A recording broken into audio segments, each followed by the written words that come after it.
Good evening. My name is Kenneth Hines. I'm the chairman of the theology department here at Boston College.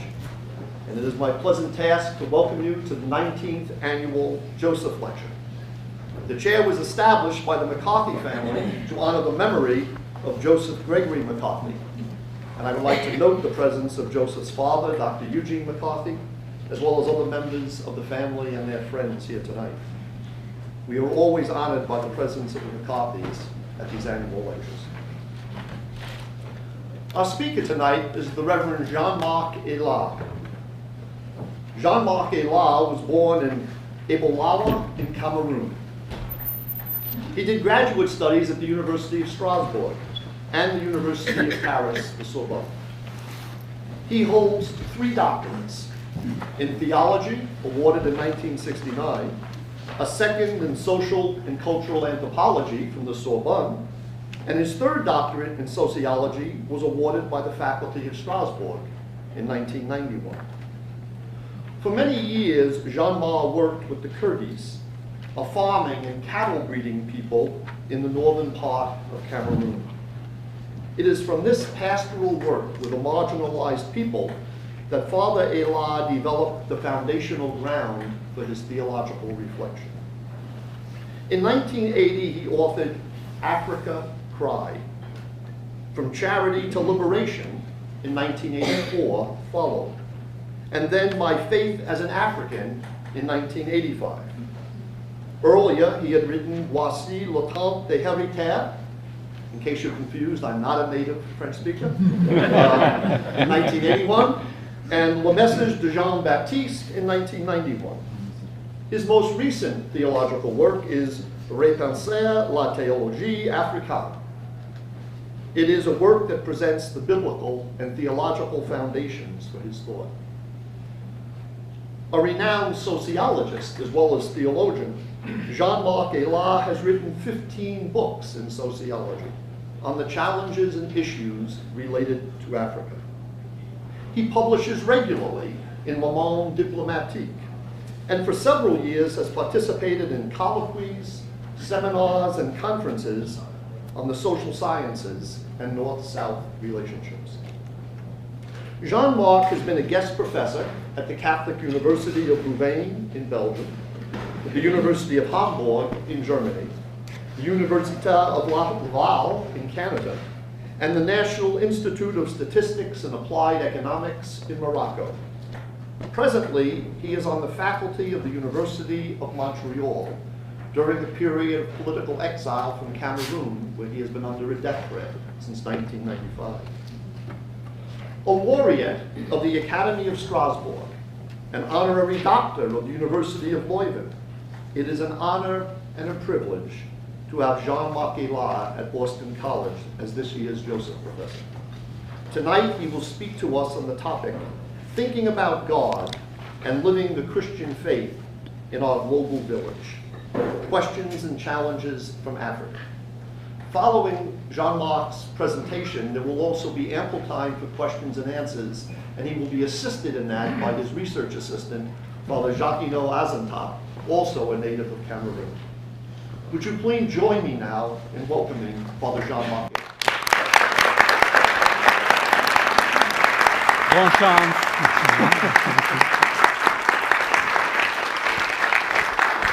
Thank you very much. Thank you.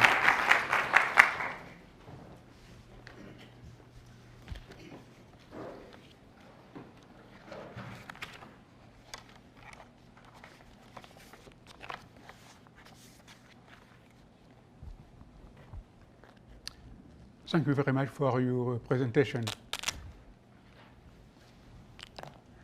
And first for the invitation to African théologien in his university of Boston College. It is a beautiful university. I am very happy to be here. And I want to give the best of myself.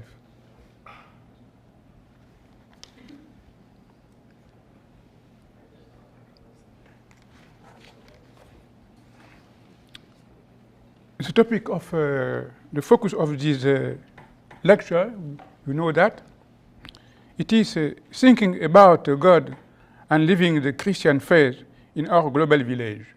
Questions and challenges from Africa.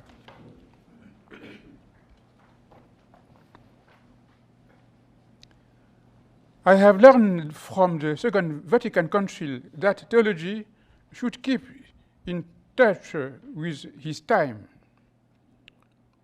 Following this line of thought that emphasizes the relationship between theology and history, the present reflection attempts to take into consideration the questions and challenges that those excluded from globalization confronted Christian faith with. This reflection is comprised three parts. The first one provides us to the state of Africa in this age of globalization. The second one is a theological reading of this situation. It attempts to rethink our search for God from the perspective of those who live in the margins of our global village. Finally, the third part will attempt to point out how globalization challenges our way of living out the reality of koinonia at a global level. In other words, what does communion ecclesiology mean in the era of globalization? The following reflection will be ingrained in the historical revelation of God, of Jesus Christ to us, his people. God always makes himself or herself known in history and nowhere else. God's self-disclosure to us always brings a new message, a message that addresses the specific and concrete human situation in which human life is at stake in one way or another. Therefore, in order to encounter the God of Jesus Christ in our daily life, we ought to be attentive to the historicity of his message. Here, I perceive the necessity of a constant scrutiny of what the Council calls the signs of the time. In this regard, what is happening in Africa is significant in that it questions the way we live our faith together and strive to build our global village. We are facing problems and questions which become loci for theology. Just an African theologian, I am called to discern and answer to the gospel's calls in such situations. In order to understand the significance of these calls, it is necessary to oppose the temptation of perceiving Africa as in world on its own. Beyond the bucolic image of the global village, a sound analysis of the process of impoverishment at work in Africa countries suggests the necessity of recognizing the rifts and inequalities and that structure the relationship between the North and the South. Marginalization of Africa, the violence of the system. In most of his reports, the World Bank has indicated the regressive evolution through which many African countries are going. When African nations gained their independence from colonial forces, they aspired to great things which they never achieved. Instead, African countries are poorer than before. The statistics of UNDP show that in the present state of African countries, we should not be talking about development, but about significant regression. Yes, Africa, and especially sub-Saharan Africa, is going backward economically, socially, and politically. How did we get there? We are all familiar with the contribution of African elites to the crisis of the continent. I will name just some of these ways: violent ways of ruling, looting of public resources, and criminalization of the state, and corruption, and dictatorial ways of ruling. This discourse is well known. Africa is mentioned only when catastrophe, massacre, and famine hit people. It is a discourse that paints Africa as a continent of lack of, the seat of chaos, instability, corruption, AIDS. This forum is not the place where we should argue about the validity of this apocalyptic discourse, or reflect in order to see if such a discourse does not reflect an ideological avatar aimed at stopping the West from critiquing his mode of interaction with Africa.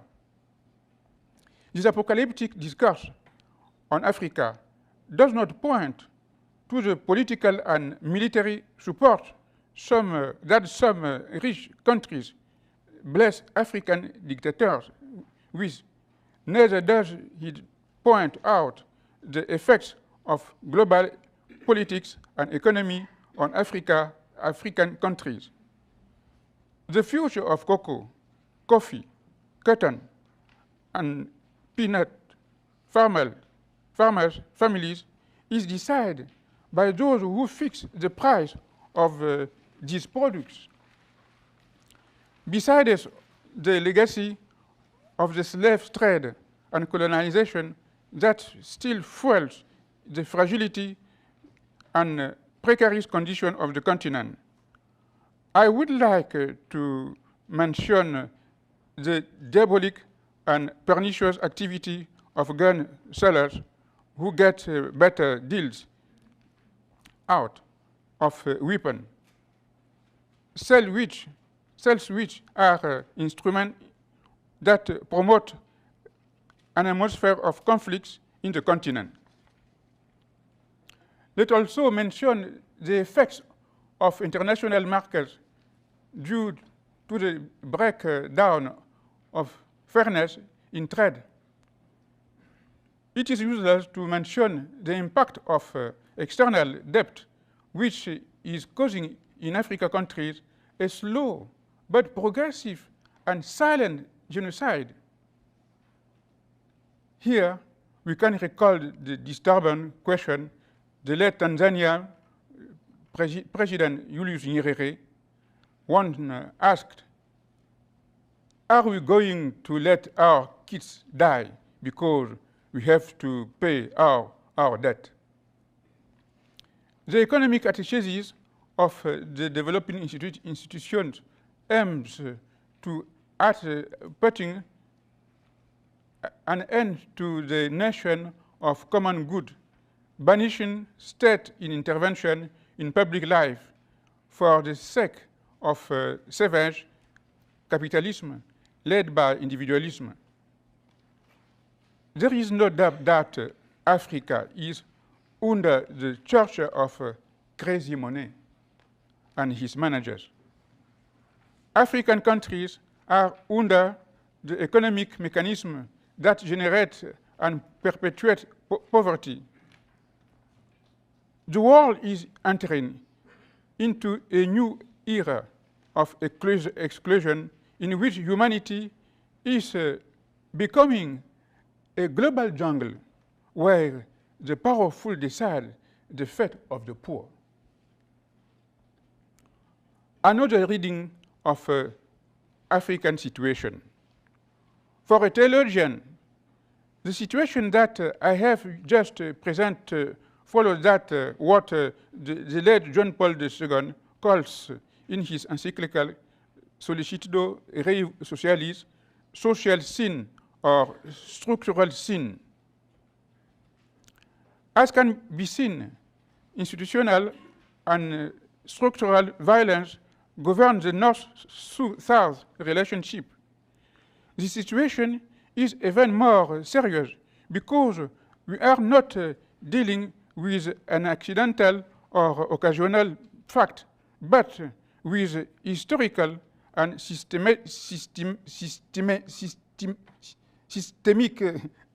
phenomena built on the death of the millions of the poor for the sake of the welfare of few people.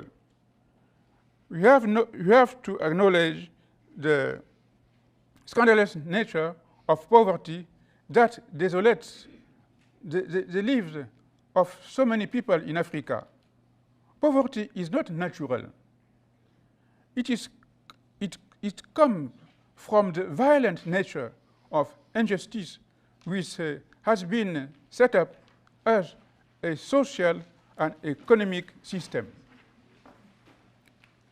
This system forces people to reify others, meaning to look at them as persons constituting a peripheral humanity that does not have a right to a decent future.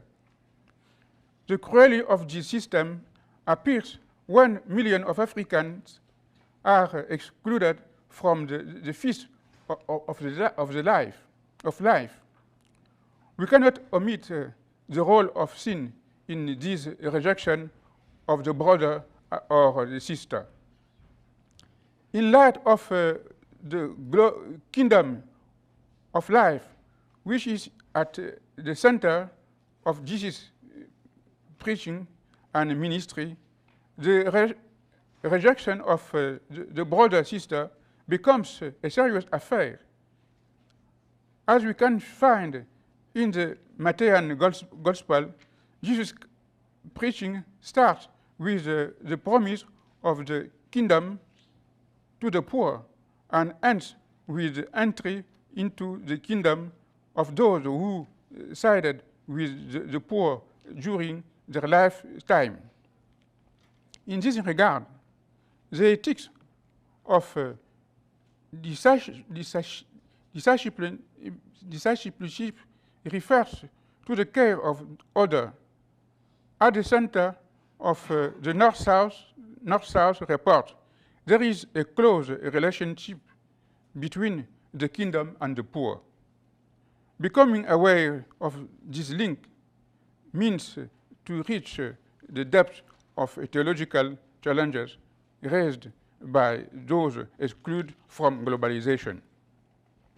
In face of this situation, God cannot be neutral, as the prophetic tradition teaches us. God sides with the poor, the oppressed, and rejected. God identifies himself with the poor in such a way that all that interferes with the dignity of a person who lives in a context of deprivation hurts the being of God himself. He who oppressed the poor blasphemed his maker, but he who is kind to the needy glorifies him. Let us rediscover the book of Exodus in its attempts to stand against oppression. You shall not deny one of your needy fellow men is right in his lawsuit. Jesus Christ, who is the ultimate word of God, reveals all his compassion for the poor. all his mission is defined in function of one priority: bringing good news to the poor and announcing the liberation of the oppressed. The concentration of biblical tradition on the oppression and marginalization of the poor compels us to a conversion of sight. Conversion forces us to reread the scripture using as a hermeneutical principle the life situation of those whose agency has been trampled down by the forces of injustice. I strongly believe that in order to speak about God in our global context, it is necessary to go back to the tree of Golgotha, to consider the suffering of Jesus as a model of suffering. In Africa, the body of the Lord is made up of suffering of human beings crushed by injustices. The mystery of Golgotha is realized anew whenever human bodies and lives are wounded by the forces of evil. In his cry on the cross, Jesus reactualized what I have called in my book the African cry. There is a need to take seriously the problems of Africa, for they mediate some radical questions which are grounded in the revelation of a God who gives preeminence to the poor. What is going on in Africa today is nothing other than the reenactment of the killing of evil within a barbaric economic system that prospers on the ruin of society. It is here that God breaks from his strange silence and asks, "Where is your brother? What have you done? Listen, your brother's blood cries out to me from the ground." First, with the escalation of the anti-brotherhood welfare civilization supported by a profit-seeking economic mentality, this question takes on the most serious importance. An appropriate answer compels us to lend ears to the deep yearning of Africa, where creation is groaning, waiting to be set free from its bondage. Africa has become one of the places in this world of the living where creation is groaning and waiting for his deliverance. Communion ecclesiology in the context of North-South relationships. The ongoing political bipolarity of the world challenges us to give a content and expression to our Christian faith. It is needless to say that the Church has always sided with the poor, the marginalized, and the excluded. This preferential option for the poor is backed up by many church documents.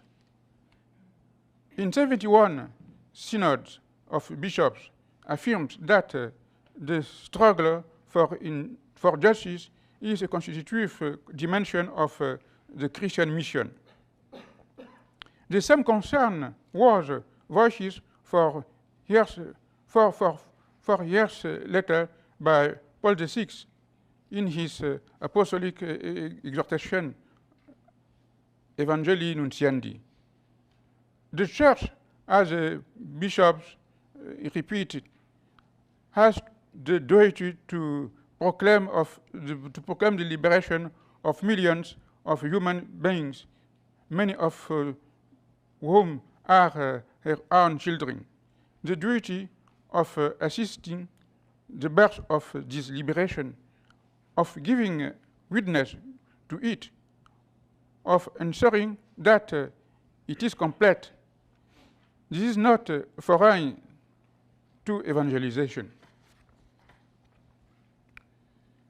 This raises a number of issues, chiefly how to bridge the gap between theory and practice, rhetoric and action. In other words, what is the credibility of a church who witness to life does not cohere with her own message? As for me, what is the place of Africa in the church's preferential option for the poor? More precisely, in questioning church priorities and mission, we ought to know if the poor in Africa are among the forgotten few, the outcast of the modern civilization. Responses to these questions call for an evangelical renewal, particularly in the way we appropriate God's attitude toward the poor and the oppressed. Inasmuch as a preferential option for the poor is no longer an empty slogan, but a concrete political and ethical commitment, action must be taken in favor of social changes. This is why the Church has chosen to be a voice of the voiceless and to side with the wretched of the earth. We have the example of the recent intervention of Western churches on behalf of Africa in the G8 summit. More and more voices are heard. Association of Solidarity has created. In short, there is a growing ecclesial awareness.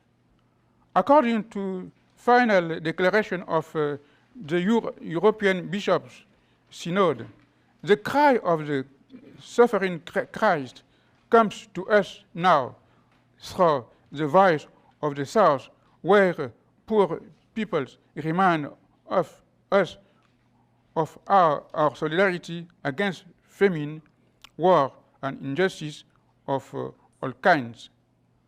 Our duty is to attend to them in concrete ways.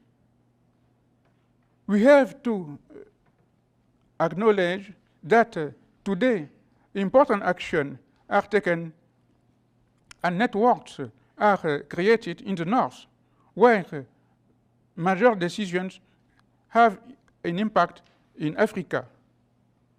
No one can deny the impact of the church campaign for debt cancellation. The question of African debt has given the opportunity to African, American, and European bishops to work in partnership in the line of episcopal collegiality. In Europe, for instance, the tremendous work has been done by Réseau Foi et Justice Europe.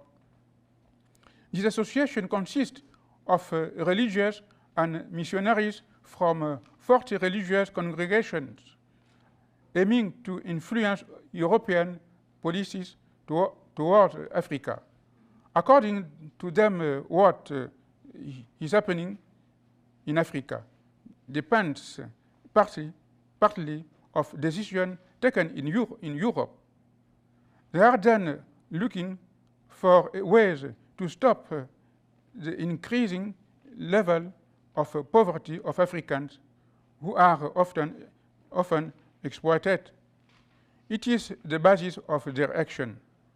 Their priorities are twofold. First, they have to struggle for fairness in the trade between Europe and Africa, and thereby change the lifestyle of those who exploit Africa. Secondly, they need to increase financial assistance to rural areas. They also fight to end arms trade in Africa. As you can see from these two examples, our faith in Jesus Christ invites us to break with fatality and resignation.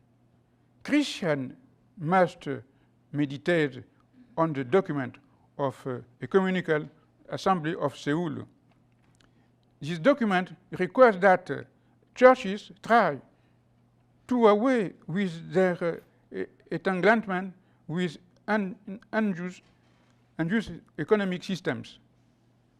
They have to redefine in concrete terms the meaning of the proclamation of the kingdom of God and rethink the mission of the church communion in the context of North-South relationship, bearing in mind that the acceptance of a society built on inequality and exclusion is, like idolatry, incompatible with God worship. In that respect, the great challenge of our faith today is to mobilize in favor of those who hope no more. It is therefore important to be present in the theater of the event where the future is being decided. It is there that God prepares the new earth where justice will blossom.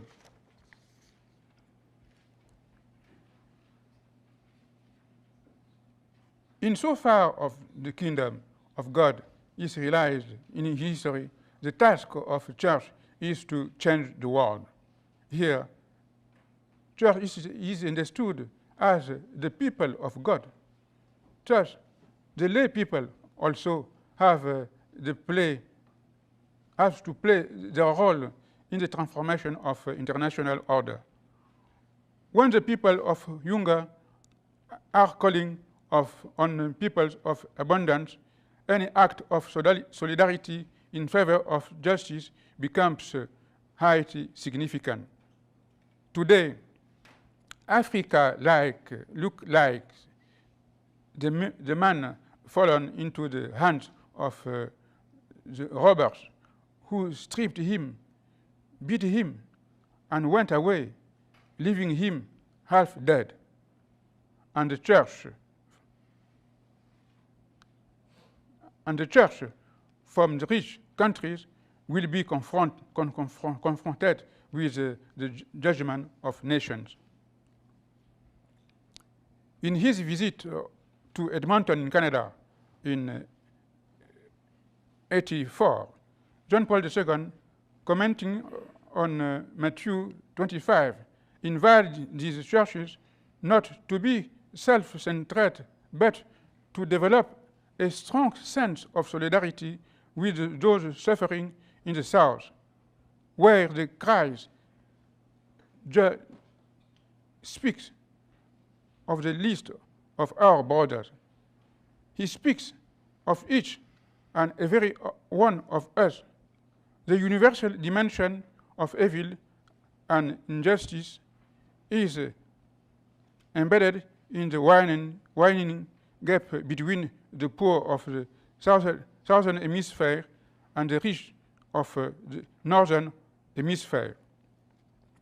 My conclusion will be brief. What we call today the global village is a powerful sign of the times. Africa is a living place of revelation where God challenges to the church and the world. To live and sing our Christian faith today, we have to read the gospel from below, from the perspective of those suffering from the murderous and unjust system imposed by rich countries worldwide. In this context, Africa offers to Christians and to the church an opportunity to live in depth the mystery of communion and to witness the risen Lord wherever a hand is raised to defend and protect the poor. That is the challenge faced today by the witnesses of the kingdom in their historical journey. As asked the prophet Isaiah, sentinel, what of the night? Thank you very much.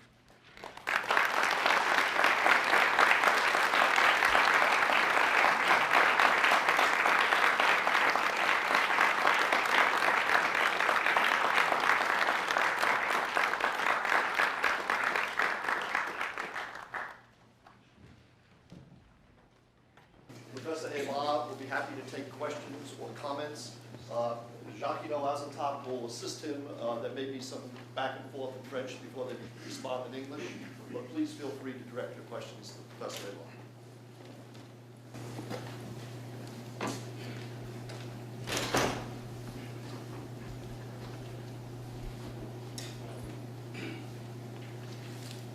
You focused your intervention on marginalization of Africa from an economic point of view. You spoke about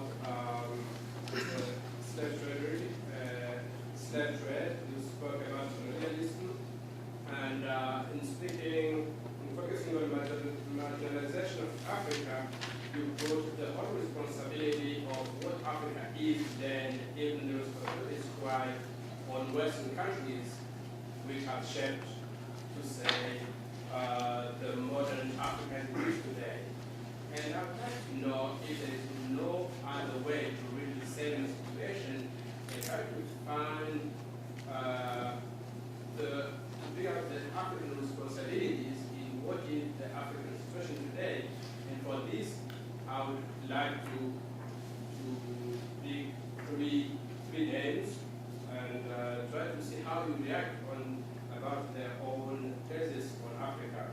Axel Kabou, who is from Cameroon, who asks, c'est l'Afrique refusait le développement, meaning if Africa was refusing development and putting the responsibility rather on the side of Africa and its own culture.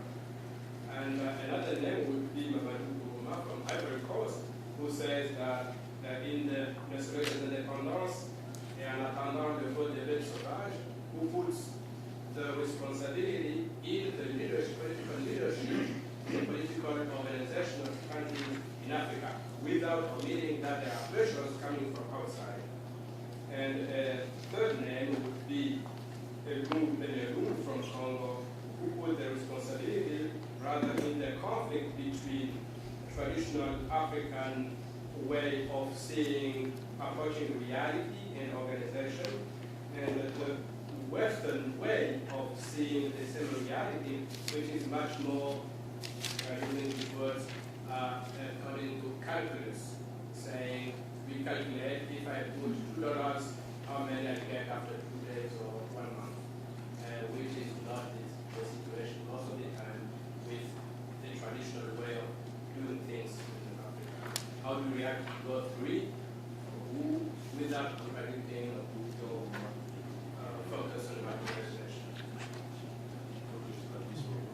Alors, il demande que dans votre exposé, vous rejetez toute la responsabilité sur les pays du Nord, oubliant que les Africains eux-mêmes ont une grande responsabilité à l'égard de ce qu'ils vivent aujourd'hui. Alors, est-ce qu'il n'y a pas une autre façon de voir ça? Et pour ce faire, il propose 3 auteurs. Le premier, c'est Hassan Kabou, qui se pose la question de savoir l'Afrique depuis ce développement. Comment est-ce que vous vous situez par rapport à ça? Et deuxièmement, Amadou Kourouma de la Côte d'Ivoire, qui estime que l'élite africaine a trahi l'Afrique, si vous voulez, et Lungu qui pose le problème en termes de conflit de rationalité. Merci beaucoup pour vos questions. Il faut reprendre le texte que Jacqueline vous a remis. Parce que la première phrase dit que nous savons que les élites africaines ont contribué à la crise de leur continent. So if you go back to my talk, you will realize that African elites have contributed significantly to the current situation of the continent. Ça veut dire que nous sommes responsables de nos malheurs. It means that we are responsible for what we are experiencing today. Et il faut le dire, il s'agit en particulier de ceux qui ont étudié dans les grandes universités occidentales, parce que c'est leur tour maintenant de gouverner l'Afrique. And the responsible of the African Kaiser, of the African drama, are those who have studied in well-renowned European and North American universities. Le chef d'État du Cameroun a étudié avec moi. Ses ministres sont mes camarades et des amis. The Cameroonian head of state has studied with me in France, and his ministers are my friends and my classmates. Si j'allais au Congo, au Togo, au Sénégal, je retrouverai des camarades. C'est nous qui sommes au pouvoir. Whenever I go to Togo, to the Ivory Coast, or to Senegal, I find some of my classmates and people of my generation are in power today. Voyez ce que ces docteurs ont fait de l'Afrique aujourd'hui. You can see what all these people who have doctorates has done what they have done to Africa today. Ce ne sont pas des analphabètes, c'est des docteurs dans différents domaines, très spécialisés. These people are not illiterate. These are people who are well-formed and they know what they should be doing. Alors moi, je ne suis pas de ceux qui veulent fermer les yeux sur nos responsabilités. I'm not one of those who would like to cover up the part of the contribution of African elite in the African drama. Il faut avoir le courage de reconnaître la réalité. We have to be courageous enough to face the reality. Mais ce que je refuse, c'est les discours idéologiques qui veulent masquer la présence de l'Occident dans nos continents, dans notre continent. What I refuse, what I reject is those ideological discourse that tend to reject the contribution of the West in, what is going on in Africa today. Ça, c'est un courant de pensée qui a été systématiquement préparé et qui s'est organisé depuis les années 80. Is a train of thought which is well known and which tend to dismiss the responsibility of the West in the contribution of the West to the African crisis. Ce que signifie la faux pessimisme, ça veut dire que les Occidentaux n'y sont pour rien dans les malheurs des Africains. Is what we call today Afro-pessimism, meaning that the West has nothing to do with what Africa is experiencing today, and the Africans are bad. Et ça, c'est pour empêcher l'Occident de porter un regard critique sur lui-même. It's a way to cover up and to, a way that does not allow the West to question its own mode of interaction with the poor countries of Africa. On préfère laisser les gens vivre dans l'ignorance de ce qui se passe dans le monde pour qu'il n'ait pas mauvaise conscience. On préfère laisser les gens d'ici vivre dans l'ignorance, ne pas les informer sur ce qui se passe. Yeah, it's just like people would better be ignorant about what is going on rather than know the truth. Si vous allez dans un port africain, prenez le cas de Douala ou Abidjan, vous verrez tous les jours des richesses de l'Afrique qui quittent le continent et qui vont en Europe ou en Amérique du Nord. If you go to an African port, for instance, in Douala, in Cameroon, or in Abidjan, in the Ivory Coast, you will realize that African properties, riches, are often Ils s'en vont. any help? They are exploited to abroad. Ce que je n'accepte pas dans la littérature qui est produite par des gens comme Axel Kabou, ce que je n'accepte pas, c'est de dire que si on est dans la situation où nous sommes, c'est à cause de nos mentalités, nos traditions, nos coutumes. What I reject in what Axel Kabou says is that she tends to think that the actual situation of Africa is due to African culture. C'est le discours qui plaît aujourd'hui aux gens du Nord. And it is the type of discourse that some people like. Et c'est un discours qui est financé. And this discourse is subsidized by people. I mean, people are paid to do that. Le livre d'Axel Kabou a traîné pendant longtemps aux éditions L'Harmattan à Paris, parce qu'il avait été financé par le Canada. The book of Axel Kabou, the famous book that we have quoted, was financed by C'était financé par l'ACDI. Par l'ACDI. Alors, c'est un discours qui scientifiquement n'est pas juste. N'est pas juste. It's a discourse that, from the point of view of science, does not hold. It's not convincing. Il faut pas prendre les paysans de la brousse comme des imbéciles. We should not consider the peasant as people who are idiots. Ils ont des sciences, des techniques, des savoir-faire qui sont d'une grande valeur.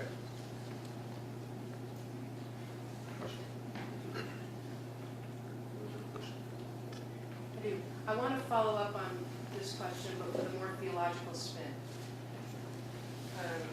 J'aimerais continuer dans la même lancée, mais avec un accent théologique beaucoup plus prononcé. You talk about the sufferings of human beings crushed by injustices and the misery of Golgotha as present in Africa.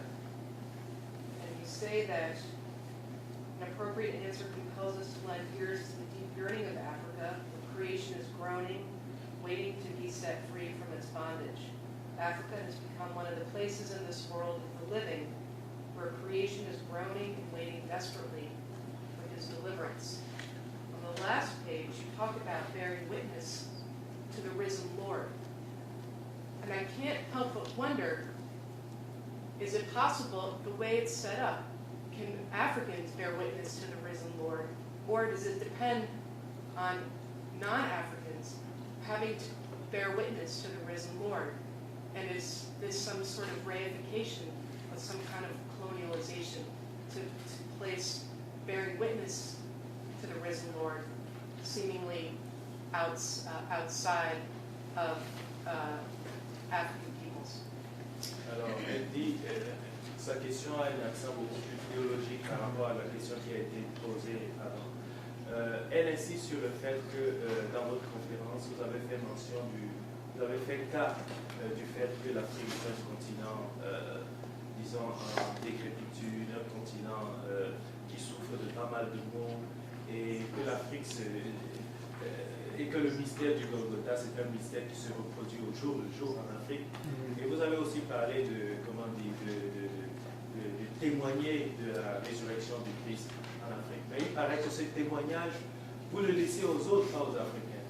Ce témoignage est demandé aux autres et pas aux Africains. N'est-ce pas une reproduction de la mentalité coloniale qui voudrait que les choses soient faites de l'extérieur et non de l'intérieur?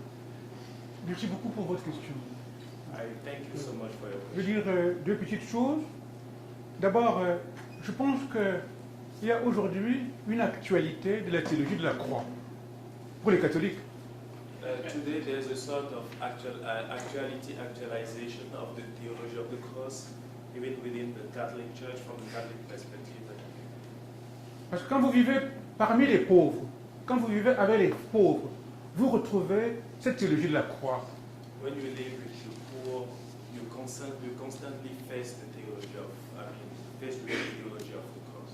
Je voulais insister sur le fait que le corps du Seigneur est fait des douleurs de l'homme écrasé par les injustices. I wanted to emphasize the fact that the body of Christ is made up of the suffering of the one who is crushed by injustices. Quand je parle de témoigner du ressuscité, je ne m'adresse pas seulement aux gens aux églises du Nord, aux chrétiens du Nord. When I talk about witness to the risen Lord, I'm not only talking to the the Church of the North, but also to the African themselves. J'ai voulu rendre sensible aux chrétiens du Nord l'actualité de cette théologie de la croix en montrant qu'ils sont capables de faire des choses qui les arrachent à cette espèce de résignation et de fatalité où ils retrouveraient la capacité de mobilisation pour des changements qui sont nécessaires. I just wanted to raise awareness on the fact that there's a necessity on the part of the church in the West to contribute to the welfare of the church of the South.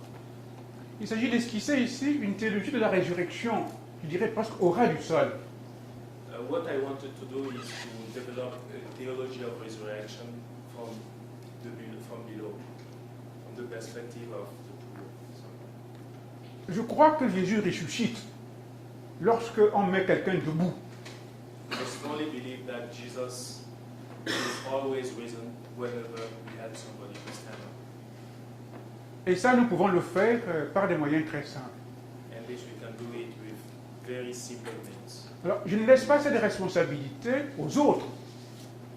Je parle également pour les Africains eux-mêmes.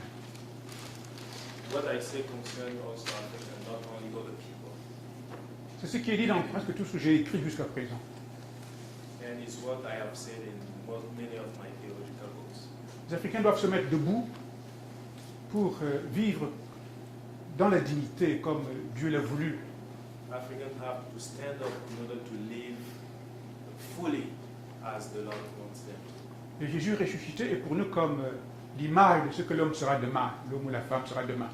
And the risen Lord is the full image of what we are called to become.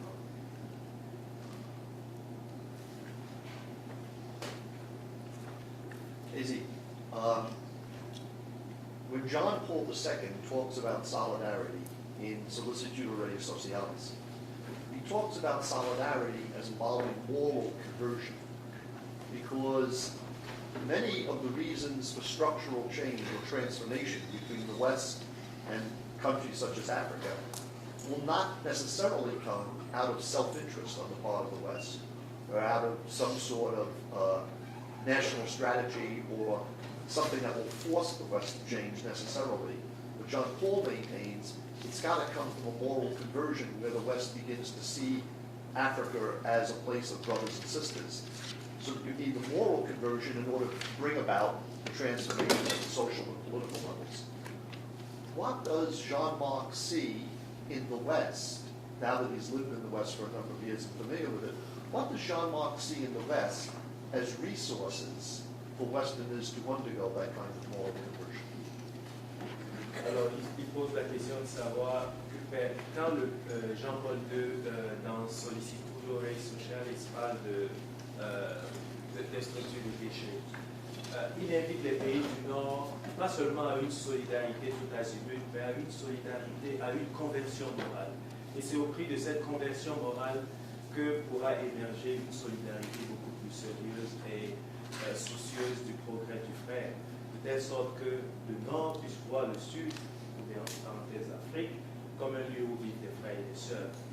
Alors, ayant vécu dans cette partie du monde, selon vous, quels sont les éléments qui peuvent être comme des lieux où peuvent se manifester cette conversion morale pour qu'advienne cette solidarité sérieuse et profonde, soucieuse de la du bien-être du frère et de la sœur? C'est une question fondamentale. It's an important and fundamental question. J'ai eu l'occasion de relire l'Encyclique du Pape. Et ce qui m'a frappé, c'est que, d'abord, quand il parle de solidarité, il envisage d'abord le fait de la redistribution des choses en tenant compte du bien commun. When John Paul II in Solicitudo Rei Socialis talk about solidarity, he connect it with the redistribution of goods, taking into account the notion of the common good. En tenant compte du fait que les biens de la création sont destinés à tous. He takes into consideration that the goods of the earth have a universal destination. J'avoue que les analyses du pape me paraissent insuffisantes. I strongly believe that the analysis of John Paul II and Solicitudo Rei Socialis are not complete, as insufficient. Pour créer un véritable courant de solidarité entre le Nord et le Sud, entre les riches et les pauvres. This reflection is not enough, is not strong enough, bold enough to create a movement of solidarity between the South and the North. Je pense qu'il est possible de créer ce mouvement en analysant de façon plus approfondie et de façon plus critique le rapport entre le Nord et le Sud. Such a movement of solidarity can only occur if there's a critical analysis of the mechanism, economic mechanism that shape the relationship between the North and the South. Je pense qu'il y a lieu de redécouvrir des lieux de citoyenneté où les chrétiens sont présents dans la vie de leur société. De recréer des lieux de citoyenneté, c'est-à-dire là où le citoyen exerce ses responsabilités. I mean, this reflection should take into account places where people take responsibility for the life of the society and the global relationship. Dans le Nord, c'est là qu'on attend des gens qui ont la capacité d'être présents dans la société civile. Et là, ils affirmeraient, si vous voulez, leurs convictions religieuses. There's a need also to educate or dialogue with people who are involved in civil society. Donc, ce n'est pas simplement moral, c'est politique. It's not only moral, but it's also political. Il ne faut pas que nous ayons peur, je dirais, du politique. C'est un espace de la foi. We should not be afraid of what is political because it's a space where we can express our faith in Jesus. C'est là qu'il faut être présent. It's where we should be present. Jean Marc, right at the heart of your paper, you have a simple phrase, poverty is not natural. And I don't think many people believe that. In fact, I find it very jarring. I think many people think that poverty is inevitable in systems, that poverty just happens. Could you just say something about how you came to the insight that poverty is not natural? Je me dis que dans votre propos de la conférence, vous avez fait mention du fait que la pauvreté n'est pas naturelle. Certaines personnes pensent que la pauvreté c'est quelque chose qui survient subitement et que ça fait partie de la vie humaine. Est-ce que vous avez quelque chose à dire pour soutenir cette affirmation qui semble être très forte? Merci beaucoup, c'est une question importante. Je voudrais réagir ici en sociologue. I would like to talk as a sociologist here. Je pense que la pauvreté que nous connaissons en Afrique est construite dans un rapport de force. Poverty that we experience in Africa is constructed and is built on a relationship of power, power relationship, power game. Depuis 80, les forces du marché ont imposé un modèle de société dans nos pays et l'économie. Since 1980, the forces of the market have imposed on Africa a certain social system, economic and social system. On dit à l'État de ne plus intervenir dans l'éducation, dans la santé, dans les services sociaux. The state was forbidden to invest in education, in healthcare, and in basic social goods that can sustain the life of people. Et du jour au lendemain, les gens qui attendaient tout de l'État se retrouvent dans la misère. And from such a system, what happened was a process of impoverishment of African countries. Le système veut que tout soit affaire d'argent et que par conséquent, il n'y a plus rien qui vienne de l'État pour redistribuer ce qui appartiendrait à tous. It was just like everything is about making money, and the role of the state was just like being a spectator. L'école, c'est un marché. School is a marketplace, is a commodity. La santé, c'est un grand marché. Health, commodity. Et derrière ce marché, vous voyez les multinationales de la pharmacie. And behind this market, this huge market that was created since 1980, we can see some of the pharmaceutical industries and multinationals. Les nouveaux clients, c'est ceux qui peuvent avoir de l'argent pour s'acheter ces choses-là.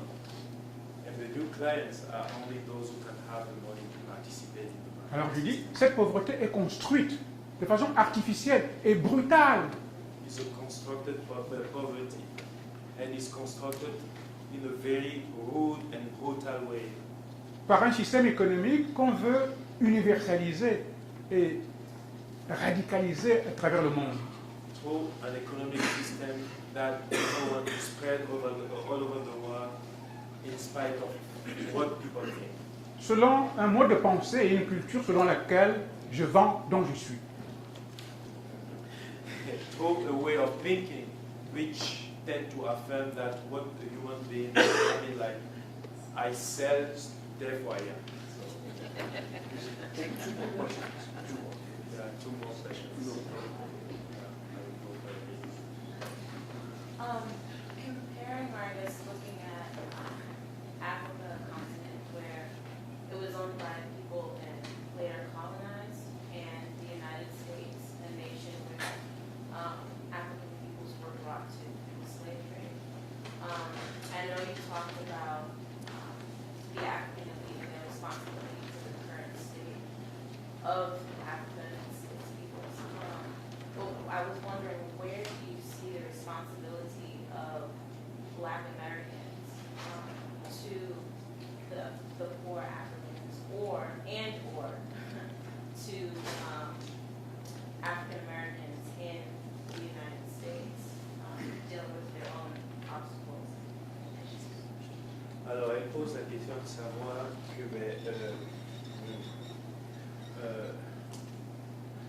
l'Afrique est un continent qui a été colonisé. La colonisation de l'Afrique est réussie.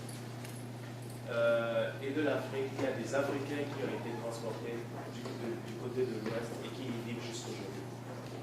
Du Nord, pardon, et qui y vivent jusqu'aujourd'hui. Comment est-ce que vous percevez la responsabilité des Africains américains ou des Afro-américains par rapport à l'Afrique? Ont-ils une responsabilité à l'égard de l'Afrique? Et puis aussi, comment est-ce que vous comprenez la responsabilité propre des Afro-Américains par rapport à eux-mêmes, par rapport à leur situation propre, quoi? Une chose très importante.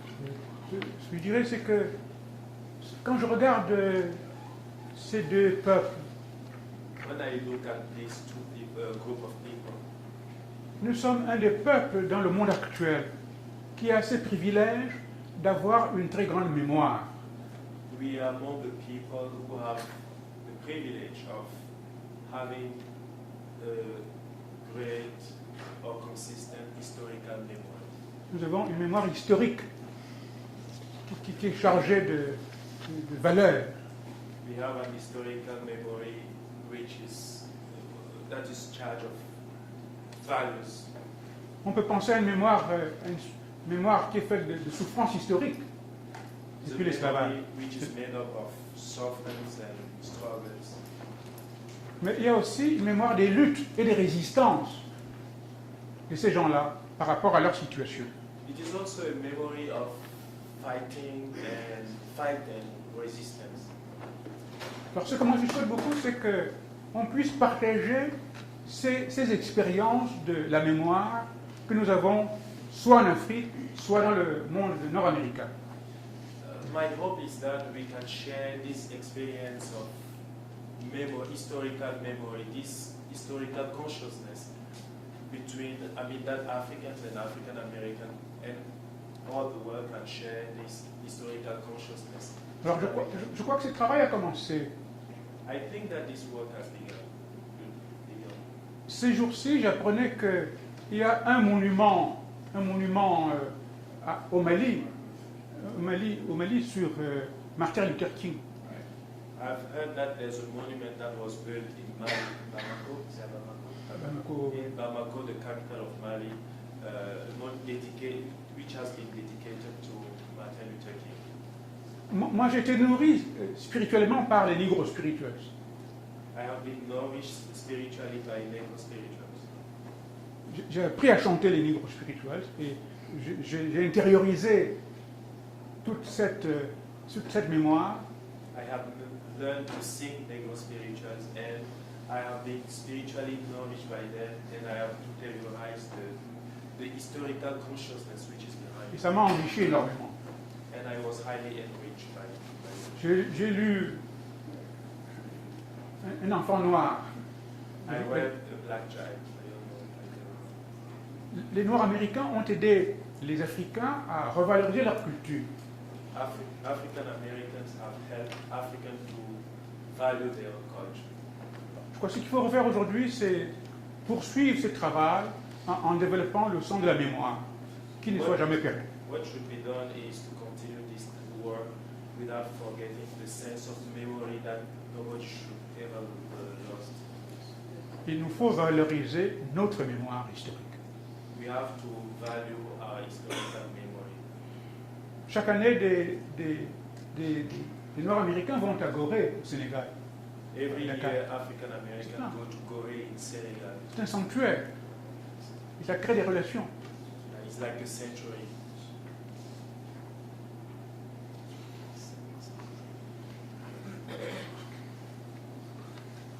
Choisissez dans le pays. La responsabilité de choisir.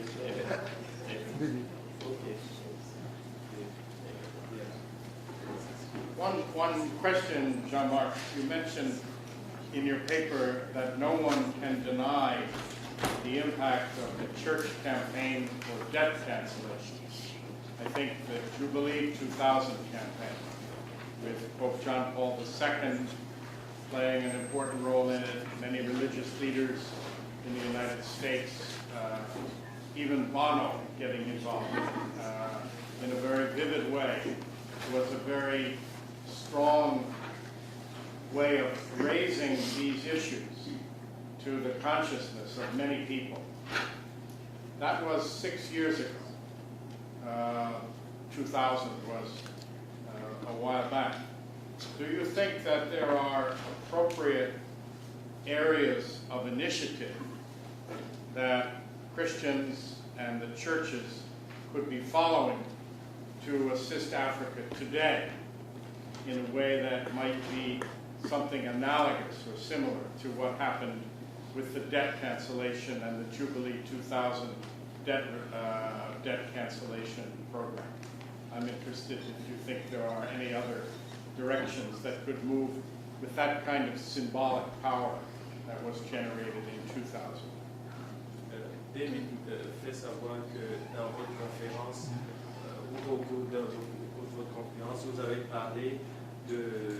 mentionné la relation de la dette et une œuvre importante de l'Église. Et ça, c'est quelque chose qui a été fait autour de l'année 2000, précisément 2000. Et ça fait 6 ans. Alors, est-ce qu'il y a un mouvement qui aurait suivi celui-là? Et puis, quels sont les lieux précis où l'on peut identifier des actions concrètes qui peuvent être menées pour aider l'Afrique, histoire de la sortie de la crise et du drame dans lequel il se trouve? Merci beaucoup. Thank you. Je crois que vous bénéficiez ici, en Occident, aux États-Unis en particulier, d'une grande capacité de manœuvre compte tenu du contexte politique dans lequel vous vivez. I think that here in the US you have a lot of potentiality that can allow you to carry out action which can be helpful to other people. Quand il s'agit de définir des politiques étrangères, When it comes to design international policy, je pense que les églises ont une possibilité de dire ce qu'elles pensent. I think that the churches have the capability to influence those decisions to some extent. Et d'interpeller les décideurs. And to call upon the conscience of those who set policies, decision makers. Moi, je pense que les chrétiens n'utilisent pas assez ce créneau-là pour agir. I have the impression that sometimes in the church we don't use the power that we have to act and or react against some of the policies that can impact the life of people. Je ne connais pas la situation aux États-Unis, I don't know the American situation, mais je crois savoir que les hommes politiques ici sont pris entre les milieux d'affaires. I have the impression that politicians are caught up by businessmen and caught up in by multinational and business management. Des milieux d'affaires dont ils ont tendance à devenir les porte-paroles ou les exécutants. And they tend to be like spokesmen of this multinational or ideologue behind the business which is run by these people. Je pense que nous pouvons aussi les interpeller avec notre enseignement social. We can call upon their conscience, or you can question the ethics behind their action to the society. Pour qu'ils tiennent compte de nos défis, de nos préoccupations. So that they can take into account our own preoccupation and challenges. Donc, voilà un des lieux, par exemple.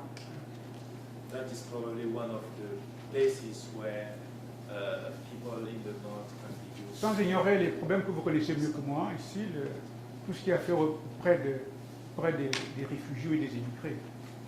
I would not mention the work that can be done with regard to the situation of the refugees and the displaced. On peut aider l'Afrique aujourd'hui en travaillant à ce que ceux qui viennent ici dans le Nord puissent être intégrés et accueillis. Parce qu'ils sont devenus des acteurs du développement du continent africain. Africa can be helped also through those who come here to live or come here to work or whatever, because most of them have become important economic actors in Africa. Il y a des femmes et des jeunes ici, dans les pays du Nord, qui soutiennent des actions de développement dans leur village. We have many women, for instance, here in the US, who sustain and support local organizations in their villages. Alors si on leur ferme les portes, ils vont aller où? If we close the door, where are they going to go? Alors je pense que la question de l'autre, qui vient d'ailleurs en particulier, est devenue un des lieux d'action où peut-être les églises peuvent jouer un rôle important. The question of the other, the problem of the other, has become an important question in our global village. Is something that we need a serious consideration. Alors si les pays riches se ferment sur eux-mêmes, alors ça va être pour beaucoup de gens une catastrophe. If rich countries close their door, it will probably be a big catastrophe